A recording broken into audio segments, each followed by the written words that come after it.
Ça, c'est de Super Mario Bros. Movie. 1,3 milliard de dollars au box-office.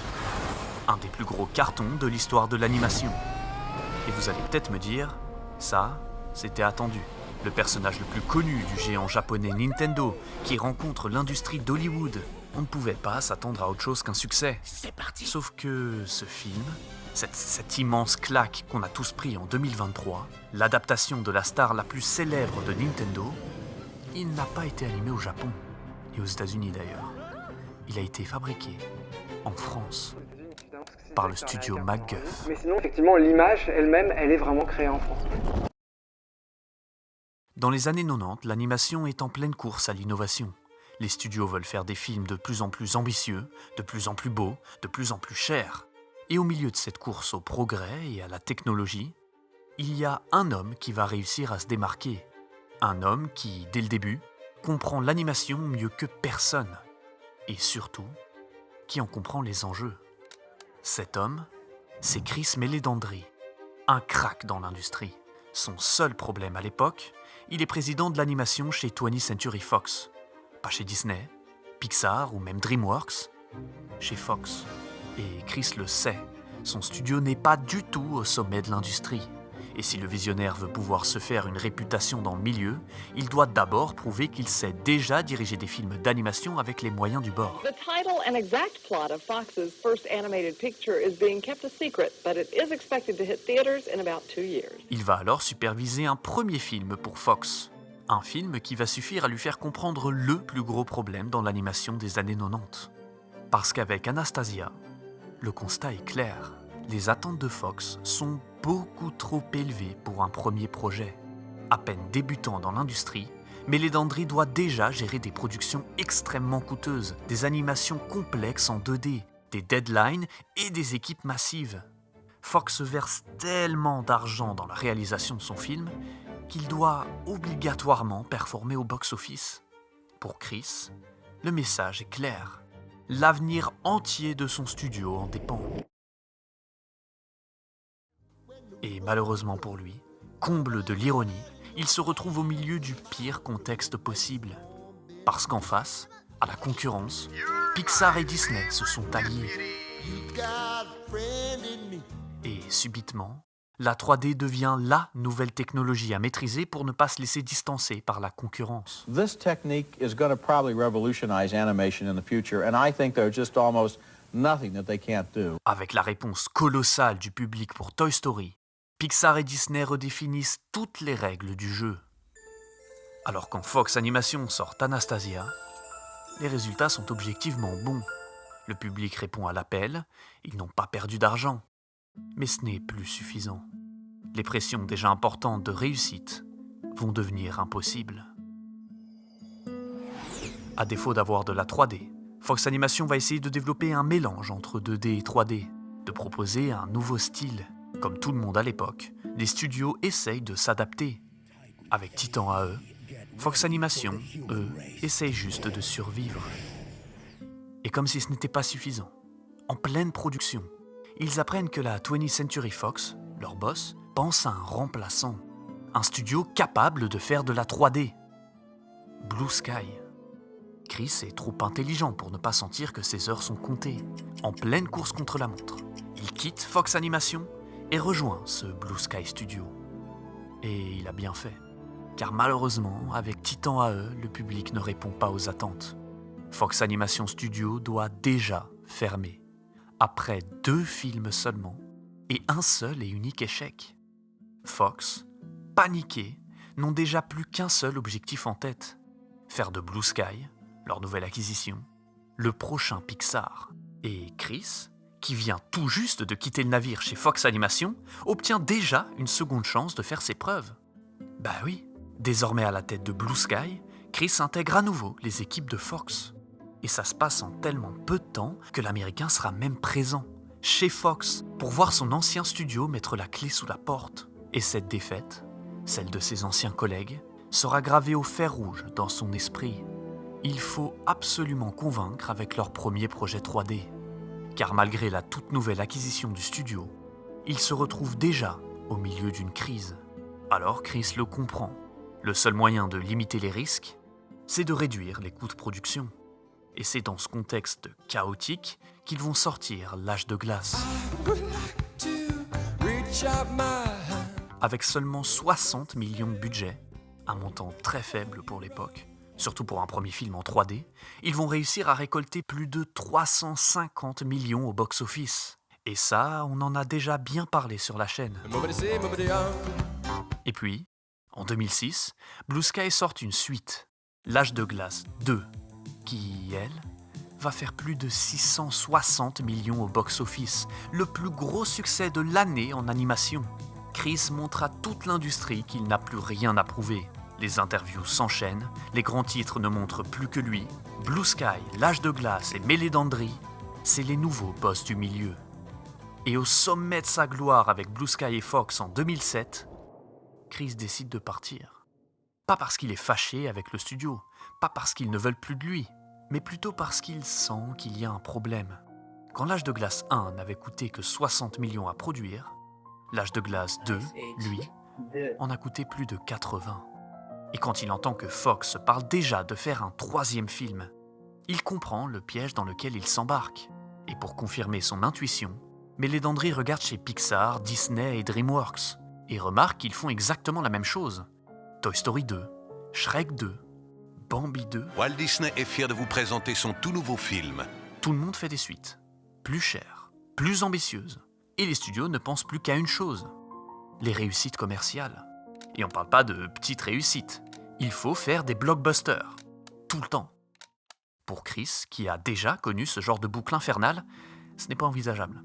Il le sait, l'animation peut être différente. Alors, le président, contre toute attente, décide de quitter Blue Sky pour fonder son propre studio d'animation. Il a juste un petit problème dans son plan. Chris n'a pas de film, et encore moins d'équipe pour les animer. Et même s'il les avait, il n'a pas un cent pour les produire. En gros, il n'a qu'une lueur d'espoir et le nom de son studio. Illumination. Enfin, ce n'est pas tout à fait vrai, parce qu'il a une chose qui va tout changer pour lui. Une réputation. Chris, ce n'est pas un petit nouveau dans l'animation, c'est presque un vétéran déjà. Il a vécu la transition de la 2D à la 3D, il a présidé la 20th Century Fox Animation, il a amené Blue Sky, un studio d'effets spéciaux, au sommet de l'industrie en quelques années, avec des faibles budgets et des gros rendements. Et du coup, avec ce CV, il attire rapidement le regard d'un géant de l'industrie du cinéma. Un géant qui n'a pourtant jamais réussi à se démarquer dans l'animation. Ils ne sont même pas dans la course à cette époque, obligés de regarder depuis des années leurs collègues avec frustration. Ce géant, c'est Universal. Ils le savent, il leur faut un champion de l'animation pour gérer leurs futurs projets. Et c'est pour ça qu'Universal, ils suivent de près la carrière de Chris depuis des années. Alors quand ils décident de quitter Blue Sky juste après le carton de L'Âge de glace 2, ils organisent une rencontre. Pour Mélédandrie, c'est le rendez-vous le plus important de sa vie. Universal savent très bien qu'il n'a pas d'argent et pas d'équipe. Il doit les convaincre de s'allier à lui dans son projet de changer l'industrie. Mais Chris est prêt. Il leur annonce cash. Le problème de l'animation, c'est que c'est trop cher. Et comme c'est trop cher, ça devient un risque. Les studios finissent par devenir dépendants de leur succès et ne créent plus rien d'original. Mais lui, il sait comment résoudre ce problème. Chris va non seulement promettre de réduire drastiquement les coûts de production, mais aussi garantir de faire des films à succès. En contrepartie, il négocie les termes les plus importants qui vont déterminer l'avenir de son studio. Illumination contrôlera à 100% la vision créative des films. Universal s'occupera uniquement d'investir et de financer. Rien n'est imposé, tout est contrôlé par sa vision. Universal accepte le deal, la balle est dans son camp. Chris peut financer ses projets. Il rentre chez lui, les poches pleines de billets. Il ne lui reste plus qu'un dernier problème mineur. Un tout petit problème quand tu veux faire de l'animation. Il n'a pas d'équipe d'animateurs. Mais heureusement, il a entendu parler d'un studio. Un studio français. Le studio MacGuff.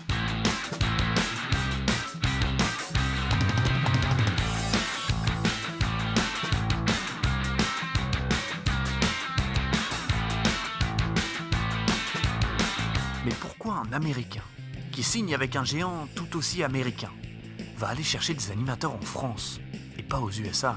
MacGuff, c'est un studio de création où on manipule de l'image. Déjà parce que Chris cherche à réduire les coûts, mais pas le talent. Et en France, les salaires sont nettement plus bas qu'aux États-Unis. Il fait déjà des économies faciles. Ensuite, niveau taxation, en travaillant avec une équipe internationale, et surtout française, il va pouvoir récupérer 30% des coûts de production. Et puis surtout, MacGuff, c'est des pros. On a vraiment été des pionniers. Et à l'époque, il n'y avait même pas vraiment de société qui faisait de la 3D. Ils ont beaucoup plus d'expérience qu'on pourrait le croire. On est passé par faire du clip, de faire de la télévision, des génériques, de faire du cinéma. L'animation en France, c'est pas industriel, c'est culturel. On faisait des trucs parce que ça nous plaisait. On n'a pas fait que ce qu'on appelle du VFX, on a fait des films d'animation aussi. Ils ont même travaillé sur Arthur et les Minimoys. Ils savent travailler avec structure, efficacité et surtout en petites équipes. Et Chris, il est encore hanté par les équipes à 200 personnes et les process de validation interminables qui coûtent une fortune. Ce qu'il cherche, c'est des petites structures qui comprennent comment raconter une histoire avec efficacité. And the whole animation department, we are about 70 people. Il ne cherche pas le réalisme à tout prix, il cherche l'immersion par la clarté. Il veut des formes simples, moins de détails, plus de reproductibilité. Dans une industrie qui cherche l'ultra-réalisme, Illumination veut se rapprocher de la caricature. Et pour ça, il n'y a personne de plus adapté que les collègues français de chez MacGuff. Il va tout risquer sur ce style d'animation. Et c'est comme ça que Meledandri va fonder Illumination seul, se fera financer par un véritable géant américain Universal et va collaborer avec un petit studio à l'autre bout du monde. Tous motivés comme jamais à prouver au monde que l'animation a encore des cartes à jouer.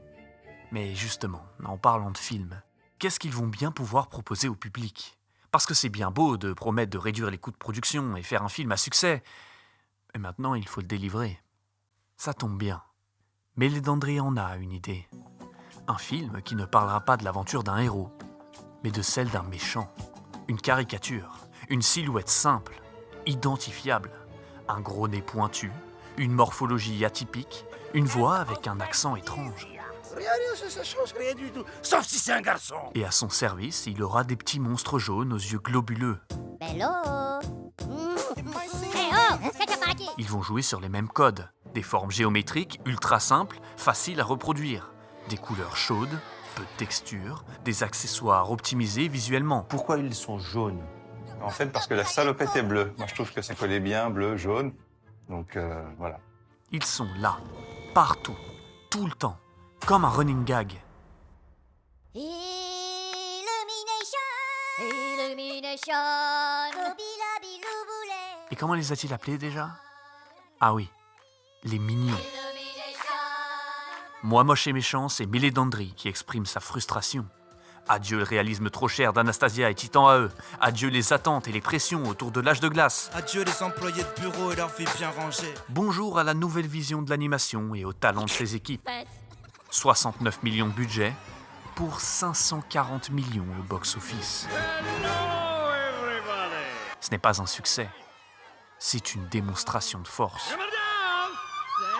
Illumination prouve non seulement qu'ils peuvent produire un film 3 fois moins cher que les gros concurrents de l'industrie, mais qu'il peut aussi mieux convaincre le public. Alors que c'est son tout premier film. À ce moment-là, ce qu'ils font est insensé dans l'industrie. C'est des petits nouveaux. Ils ne respectent même pas les codes. Pas de héros, pas de quête, des personnages caricaturaux.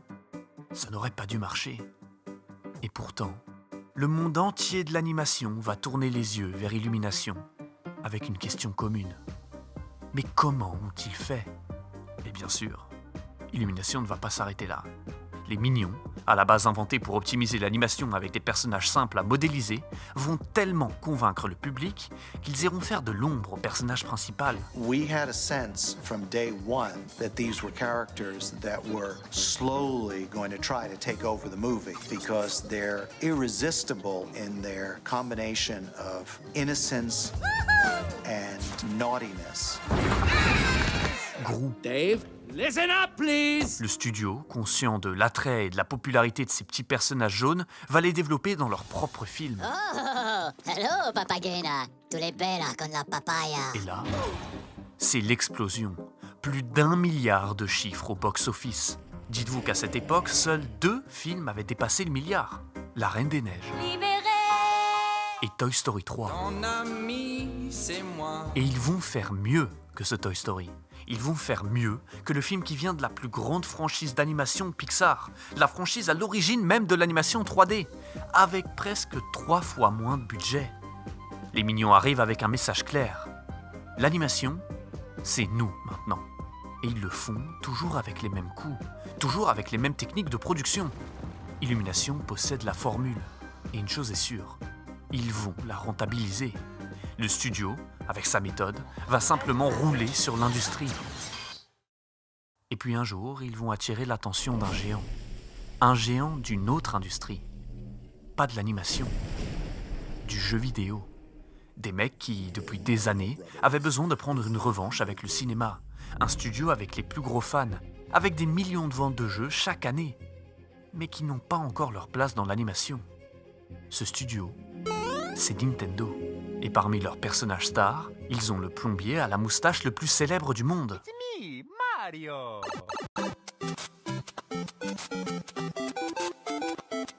Et Nintendo, ils sont prêts.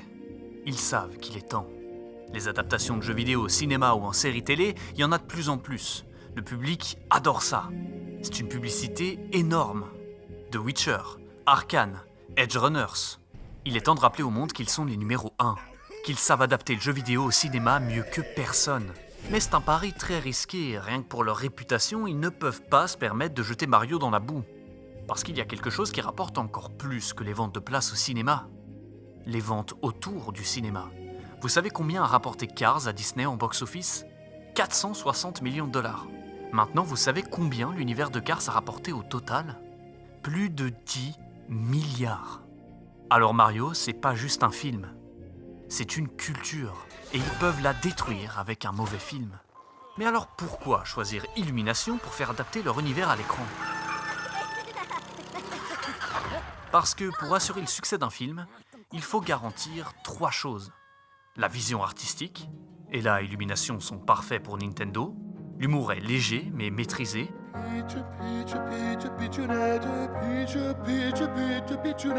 L'animation est lisse, sobre, et très proche des visuels proposés par les jeux Mario. C'est une transition fluide entre les deux univers. Ensuite, il faut savoir gérer les budgets. Avec Illumination, les coûts seront contrôlés et les délais respectés. Ils évitent de se retrouver à exploser le portefeuille ou de devoir réinjecter des millions pour sauver leur projet. Et puis, pour confirmer le choix, Universal était déjà des partenaires de longue date de Nintendo. Ensemble, ils avaient déjà développé plusieurs parcs à thème. Et donc, quand Nintendo cherche un studio pour leur grand retour au cinéma, Universal leur rappelle l'évidence. Ils ont déjà Illumination sous le coude. Alors Nintendo doit faire un choix.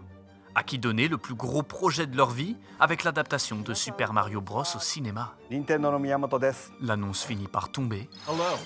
C'est bien Illumination qui a été choisie. Et vous savez quoi ? Ils ont répondu à l'appel. Mario va être un succès colossal au cinéma, un des films les plus rentables de l'histoire de l'animation.